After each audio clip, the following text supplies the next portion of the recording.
Subscribe my channel. ఈరోజు పరవన్నం పర్ఫెక్ట్గా ఎలా తయారు చేయాలో చూద్దాం. ముందుగా ఒక గిన్నె తీసుకొని అందులో పాలు పోసి వాటిని పొంగనివ్వాలి. పాలు మంచిగా పొంగిన తర్వాత అవసరమైతే దానికి సరిపడా నీళ్లు పోయాలి.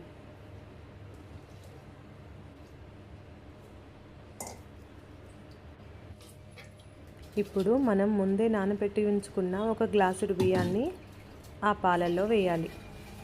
ఆ పాలు మరుగుతూ ఆ బియ్యం అనేవి మెత్తగా ఉడకాలి. అన్నంలాగా మెత్తగా అయ్యేదాకా ఉంచాలి. తిప్పుతూ అడుగంటకుండా చూడాలి. ఇప్పుడు ఆ పాలన్నీ అయిపోయి బియ్యం మిగిలిన టయానికి అందులో సరిపడా బెల్లం, నేను కొంచెం పంచదార వేస్తున్నాను.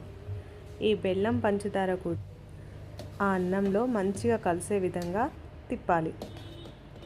అది బెల్లం పూర్తిగా కరిగే వరకు తిప్పాలి. చివరిగా ఫ్లేవర్ కోసం ఇలాచీ వేస్తున్నాను.